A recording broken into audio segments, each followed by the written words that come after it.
Hey, how's it going guys, Chris here, and today I want to run over a few ideas and stuff that I think could potentially improve the gunplay and combat from Battlefield 1 moving forwards into the game coming out later on this year. Battlefield 1 feels like a pretty good game to play,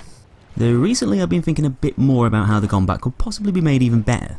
Subtle tweaks, changes and additions that could make a fairly big difference to the overall gameplay, but without completely overhauling it and turning it into something unfamiliar with Battlefield players. Battlefield 1 introduced a few new combat mechanics, like adding in the bayonet charge, which could debatably be seen as a good thing or a bad thing. Snipers have had their bullet drop reduced and velocity generally increased to make them more appealing from the past games, and LMGs get more accurate over time, down to spread reducing with prolonged fire for example. There's quite a lot of things that were slightly different from the other games, and so long as the next Battlefield game's got guns in it, which I can safely assume that it will, then it's likely that we'll see some new gameplay tweaks, weapon mechanics and gunplay alterations to advance the Battlefield franchise into a new era. Now the first thing I want to talk about is a pretty big one that'd improve the consistency of shots to limbs and body parts and reflect real life ballistics a bit better, along with making bullet placement seem a little bit fairer. How many times have you shot a player with a scout rifle square on in the chest, only for the bullet to be obstructed by the character model's arms, holding a gun up over their chest, and therefore counting as a limb shot instead, dealing far less damage? In case you didn't know already, shots to specific limbs such as legs and upper or lower arms all deal less damage than a shot to the chest and obviously the head. They're all affected by certain multipliers that increase or reduce the base damage of a weapon depending on where the bullet lands, and these multipliers are all slightly different depending on the type of weapon you're using.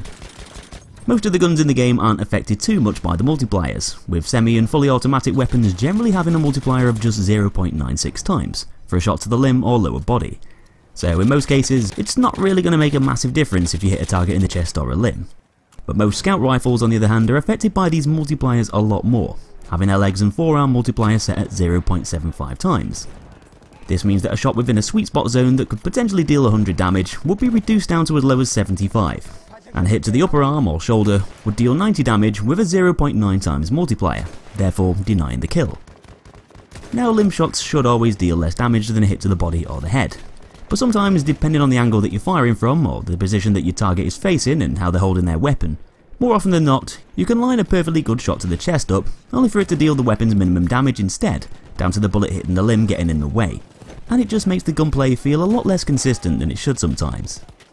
If you shoot a target face on who's aiming down their weapon's sights, then they're going to be holding their gun up over their chest and basically disallowing you to get that chest shot. And if you're trying to hit someone from a side angle, they're basically protected from their arm or shoulder, acting as a bit of a shield for covering up that chest too. The fact that a powerful rifle round can essentially be stopped dead by hitting a limb without passing through it is just a little bit dumb, especially when you can fire a shot in Battlefield that takes out two people, with the bullet passing through the first and into the second. Maybe if there was some sort of system implemented to improve the consistency of damage down to bullet trajectory, then this would make things a lot fairer. So if the round fired is in line with the upper body, but is blocked by a limb getting in the way, then perhaps the round should travel through the limb and hit the chest, counting as an upper body shot instead, thus dealing chest shot damage. This would not only help to improve the reliability of scout gameplay, but it would also benefit the other classes too, with those being affected in the same way. And although I could imagine this would be a fairly complicated system to put into the game, it would definitely help to improve the reliability of gunplay, if bullets travelling through limbs was accounted for. Speaking of bullet penetration, I think there should be more emphasis on certain weapon types being able to shoot through certain materials. There is a few things that your bullets can pass through in Battlefield 1, but it's mainly just very light surfaces like glass and thin pieces of wood. Being able to chip away holes in walls, Rainbow Six Siege style, is still something that's absent from the Battlefield games. And even shooting through specific materials like thin layers of metal or thicker pieces of wood is something that just can't really be done.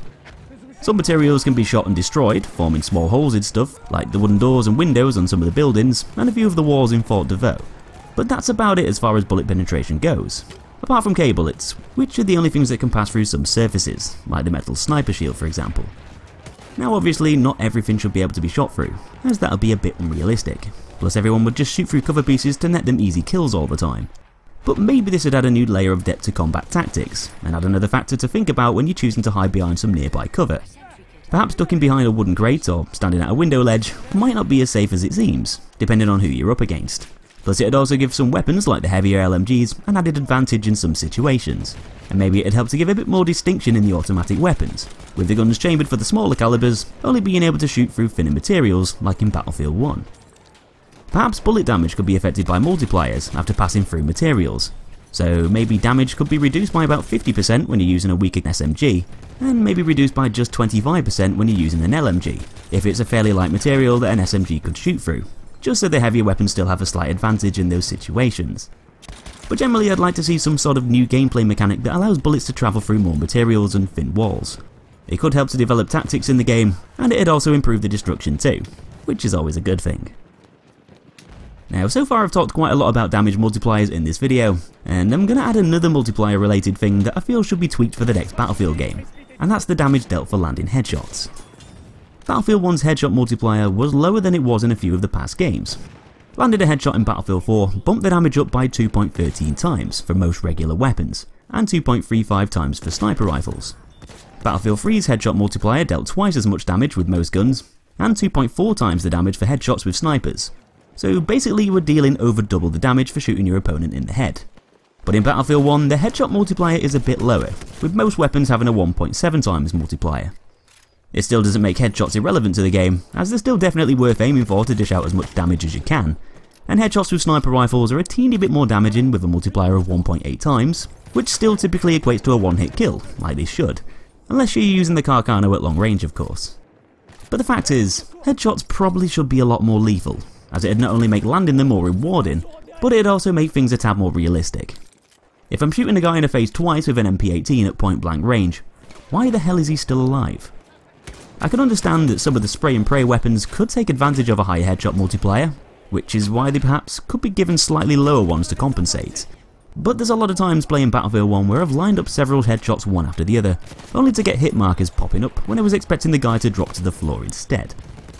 Shooting at your opponent's head should feel more rewarding, and some weapons like both Self-Slider rifles, Mondragon and General Liu rifle aren't even capable of killing an enemy in one less bullet by landing a headshot beyond about 64 meters, as it's still going to take another 2 to bring someone down anyway.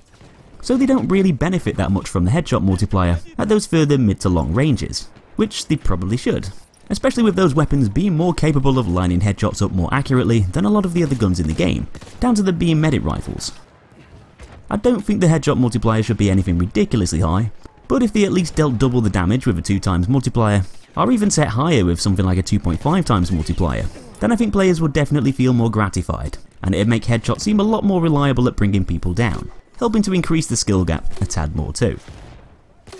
One mechanic that I've never really been a huge fan of since it was first adopted in the Battlefield franchise in Battlefield 3 is the whole suppression system that basically rewards players for missing shots.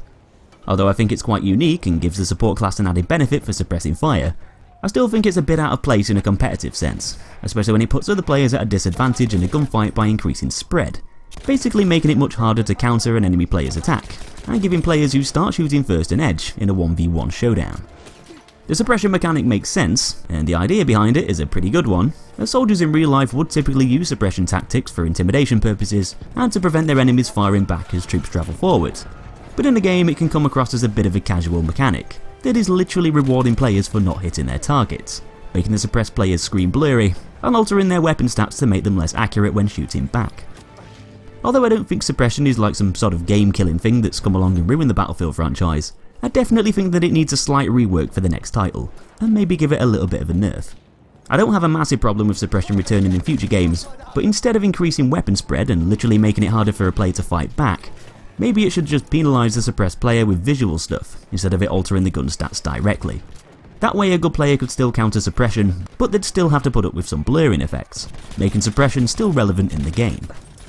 The fact that a scout can fire off a shot past their target's head to temporarily reduce their opponent's accuracy for firing back just doesn't really seem like a very good way to promote skill, and just seems a bit stupid for a gameplay mechanic in a fairly competitive game. The last thing I want to talk about in this video is to do with the melee mechanics, and how they could possibly be improved to make gameplay flow a bit more smoothly. There's a hell of a lot of different kinds of melee weapons in Battlefield 1, from small blades to grappling hooks, and they're all split up and separated in the ways they deal damage and the speed in which they can be repeatedly used. But whenever you take down an enemy with a melee weapon, it doesn't really matter which weapon you're using, there's usually always an animation that takes place of you butchering the other player or twatting them over the head. Now this animation can sometimes take a couple of seconds to perform, leaving you extremely vulnerable in the meantime, and it's not uncommon to sneak up to a player behind enemy lines, take them down with your melee weapon, only for one of his teammates to spot you whilst you're in the middle of the animation and gun you down nice and easy. Melee kills are a way of keeping your activity and location concealed by staying quiet and not firing your gun. And because you often need to get in and out of an area and perform the melee kill quickly before the enemy team spots you, it can often make it more tactical to just straight up shoot your opponent instead, as you're not going to pop up on the minimap anyway, and you'll be able to deal with that enemy player a lot faster. The animations might look pretty cool and satisfying, but they can often put you at a lot of risk, and I think that the melee weapons might be more beneficial if those animations didn't last quite as long.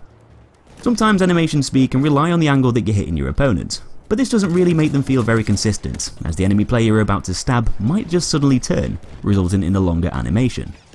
Maybe some weapons could sacrifice a bit of damage for faster executions, or maybe the bayonet could be used for a quick stab when you've got one equipped, taking away the charge mechanic, but having a new advantage that might grant the user with a bit more range and speed instead. Because it does seem a little bit dumb to whip out a melee weapon in the close range combat scenario when you've got a perfectly good blade sat at the end of your rifle, waiting to be used. Either way, this possibly could be something to be looked into, as I know that having a slightly quicker way to kill enemies in CQC might make the melee weapons more of a viable option to use over a gun at point blank range. I'm not saying that melee weapons should deal more damage or anything, but shortening the execution animations by a tiny bit would definitely cut down the vulnerability of players when they perform a melee kill, so they can get back into the action to keep battling on without getting lit up by the enemy team. So these are just a few of my own ideas and things that could be slightly tweaked and altered that might possibly improve the gunplay and combat in the next Battlefield game. I know a couple of them are very subtle changes, but they could make a pretty big impact on the gameplay itself, add new dynamics to help broaden the skill gap, and generally make kills more rewarding and reliable. Feel free to let me know down in the comments any of your ideas you think could make combat better. Hit that like button if you enjoyed the video, and subscribe for more Battlefield content on my channel. Thanks for watching, and I'll see you in that next episode.